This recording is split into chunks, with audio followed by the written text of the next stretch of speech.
Hi, I'm Fruity Louise, and today I have Rosalind Graham with me, and she's the wife of Doug Graham, and I just thought it could be really interesting to learn more about you, like who are you and yeah, what's your past background and everything. So I have a bunch of questions here, and should we just Absolutely. jump into it? Jump right in, Louise. Jump right on in. Awesome. So I just wonder, like, you met Doug sometime along the way. How did you two meet? We actually met at a festival of the American Natural Hygiene Society, and that was in Washington, D.C.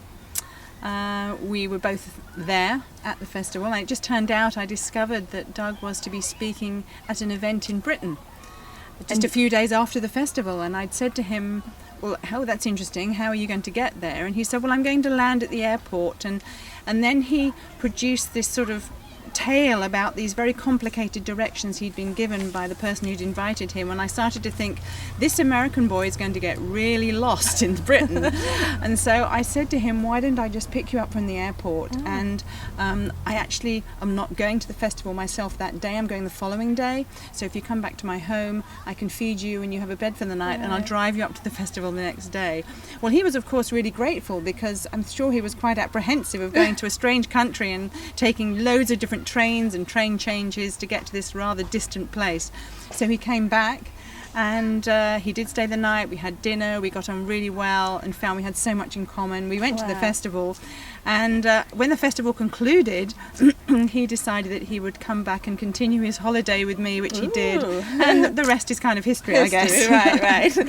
And what were you doing at the time, like professionally? What were you doing? Right, well, I spent many years actually working in the fitness industry. I was a senior grade A course director for London Central YMCA's training and development department, so I was involved in teaching teachers how to teach if they wanted to be fitness professionals in any form, and I specialised in working with older adults with exercise. I also worked for Fitness Professionals, which was an organisation based in Australia, and I was very, very much in the forefront of giving talks, giving presentations to hundreds and hundreds of students every year who wanted to pursue this career in fitness. Within that, there was an aspect of nutrition and lifestyle. And because I was already well down the path to getting myself educated in that area, instead of calling in an outside speaker to give these nutrition and lifestyle talks, I decided to take them on board myself and deliver them. Well, of course, me being me, I was very soon being very expansive, let us say, about why we need to be eating a vegan diet and a raw diet and so on, and certain things that I was said simply didn't conform to what the organisations had in their little book as being standard nutrition information. Were you 80 at 10 at the time, or? I've been vegan since I was very, very young. And as far as 80-10-10 is concerned, I was eating raw vegan, but I never took much concern about how much fat intake I was consuming. I didn't really give it much for the time of day. I just ate raw vegan and was very happy with that, and it suited me fine. Okay. In any case, because I was being quite expansive in my education within the company, they asked me, had an offer. I could either teach nutrition the way they wanted it taught, or I could leave. Right. And so I left. Okay.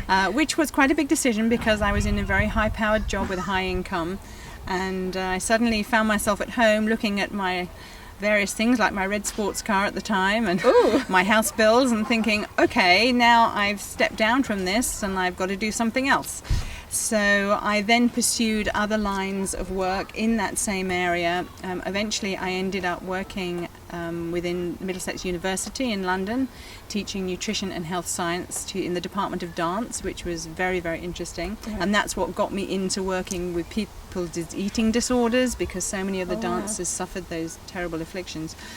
And then it was really about that time that Doug and I met over in Washington, D.C. So I'd actually been already on, you might say, lecture tour for about a decade before I even met him.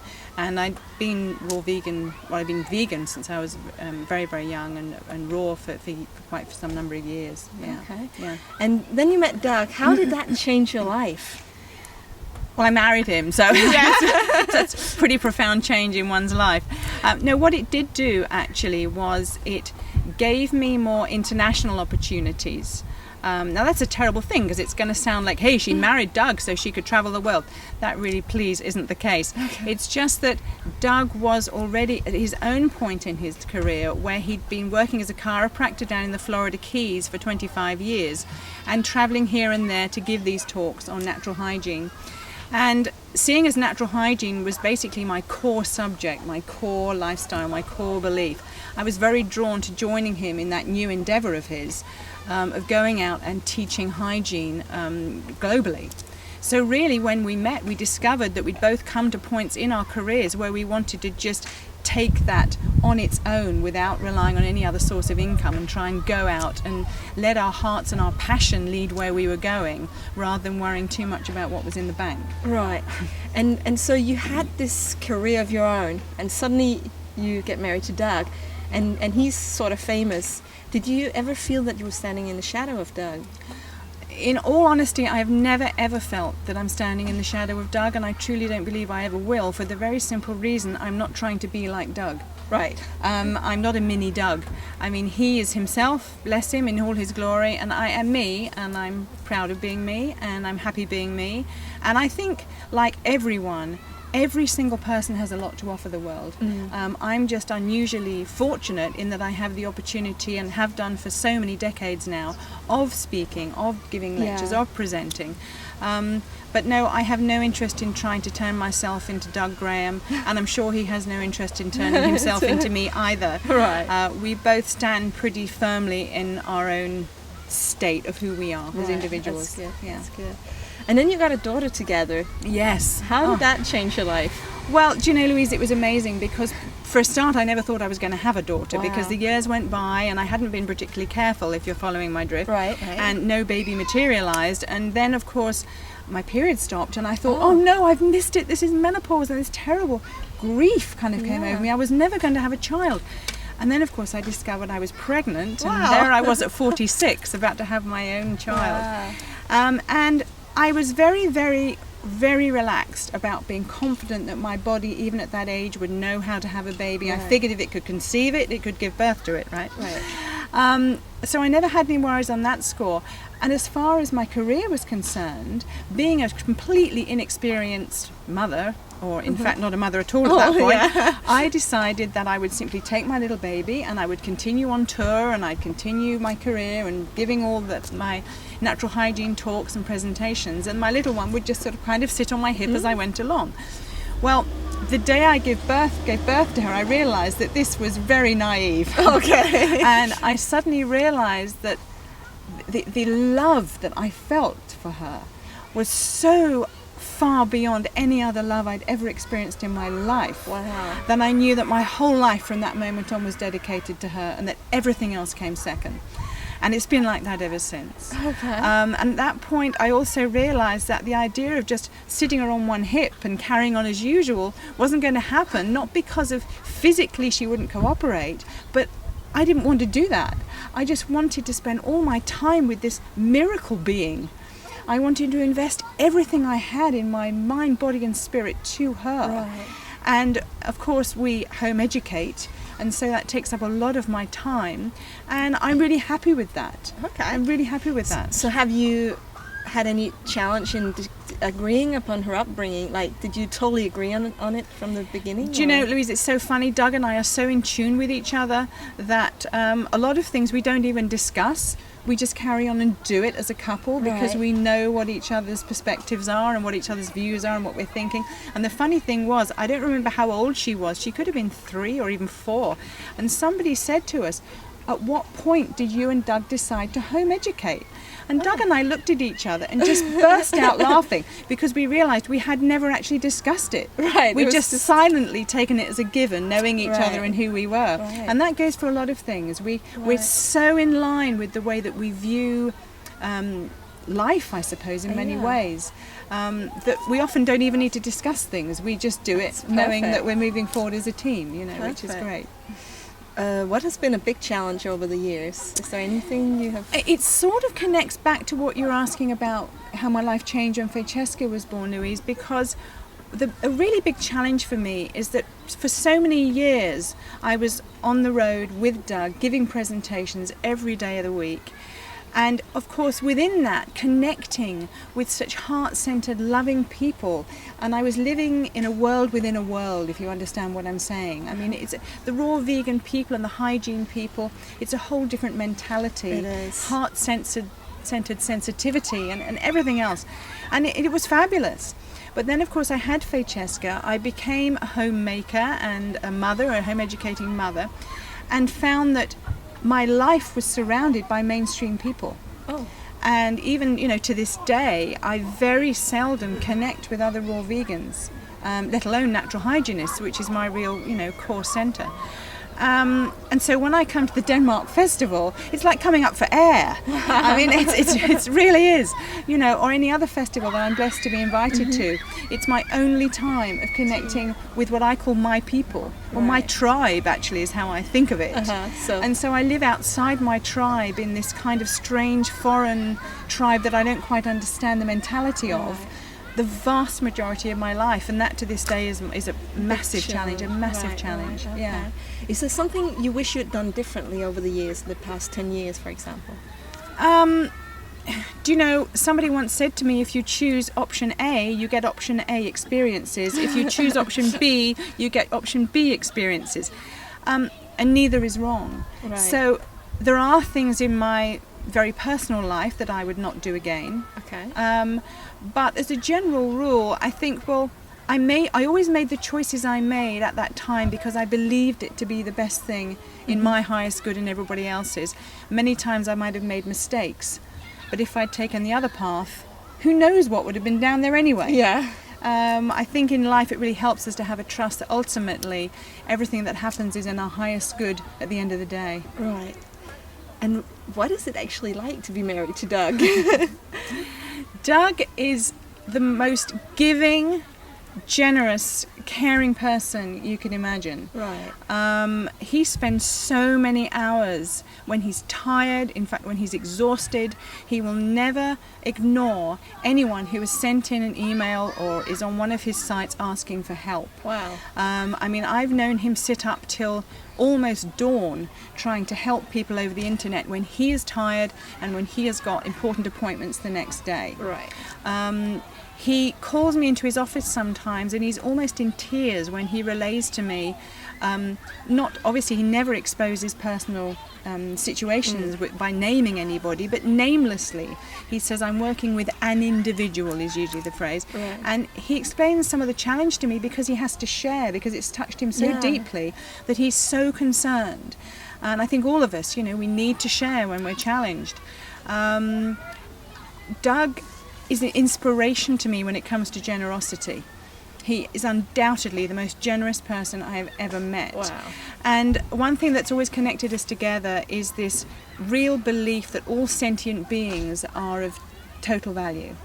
I remember a perfect example of this. I have a little animal sanctuary at home, and I had one little rescue guinea pig who was really near the end of her life. And unfortunately, she was sick at the weekend. And to be sick at the weekend means you have to call the veterinary surgeon out at the weekend. And even for a guinea pig, they're going to charge £100 before they even look at the guinea pig. Oy. Because it's the weekend. Well, if you've got a family dog or something, it might not seem such a big deal, but this is a tiny little elderly about to die anyway guinea pig. And it was a time when we were really hard up because, it's not a particularly affluent way of living the way that we live. And I took this to Doug, and I so was concerned for this little pig. I just thought, just because she's old and just because she's a tiny creature, she still deserves to be treated the right way. So I went to Doug and I said, honey, I know it's the weekend, but I really think this little piggy of ours needs the vet. And he looked at me and he said, darling, that guinea pig is a member of our family. He said, why would we even hesitate to pay out £100 to get that guinea pig the care she needs? Right. And it was just a perfect example of how ethical Doug is, how compassionate he is, and how generous he is. Wow, And it really touched me. It really did. Awesome. I have one final question. Yeah. Who is Rosalind? Who is Rosalind? Well, it's a really wonderful, rich question, and my goodness me, how do I answer that? I am first and foremost a very, very open person, and I've been like this ever since I was a child. That makes me very vulnerable, Right. because I'm a very, very sensitive person. I'm a very caring person, and I'm very open-hearted, and I will be honest with people to the point where it makes me vulnerable, because people know things about me that if they chose to, they could use against me. Right. I have a passionate dislike for lying in any form, and so for me, the truth is always the right way to go. I'm not a person who pretends to be perfect. In fact, it's exactly the opposite. I'm very, very hard on myself, unfortunately, and it's something that I need to learn to overcome. Right. I have high ideals, I have enormous visions and profound visions, but within my own life, I find that I expect a lot of myself, and if I don't rise to meet those expectations, I can be hard on myself.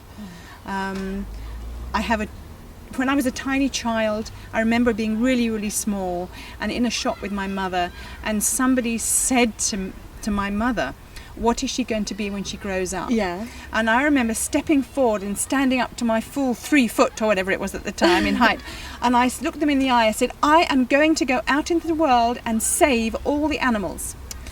And it's like that kind of vision. Now, obviously, I've matured since then, and I've become more realistic and not so naive. But even at that age, I've always had a vision of a completely different world than the one we're living in. I see the way the world could be if love and compassion were the norm in all circumstances. And I hold on to that vision, and it rules and governs everything I do all day long, every word that comes out of my mouth, every choice that I make. I have that same vision I had when I was tiny. And I may not save all the animals, but what I do is I go out there, I'm honest, I open my heart, I try to display compassion and sensitivity to others, because that's how I connect and what I feel I'm here to do. And I know that one day I will pass from this lifetime, and I'm just hoping that every single time I suggested there could be a better world, that some kind of little vibration went out to help that one day manifest. Wow. That's so beautiful. So it's great that we have people like you holding those visions. Well, please believe me, I have many flaws in me. I have a lot of things that I'm, not good at, that need working on, a lot of characteristics that are perhaps undesirable, but I figure we all have. Yeah. And the worst characteristic I have is that I'm very, very hard on myself if I don't reach the levels of whatever it is I'm trying to reach the level of. Well, thank you so much for sharing all You're this. so welcome. Amazing. You're so welcome. And I think people find it really inspiring to know more about you and Doug, and yeah. Thank you. Thank you very much for the opportunity to be here, and I feel so honoured. The feeling of honour never dilutes over the years. If anyone wanting to hear what I have to say, in fact, I think it increases. That, I've been out there a long time now, and people still want to hear what I have to say. We still do. It's an even bigger honour, so thank you so much. Thank you. If you would like to know more about how I got well naturally, you can go to my website and get more information.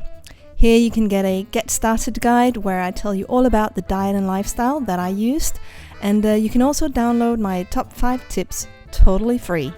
Oh, and don't forget to subscribe if you want to see more videos like this.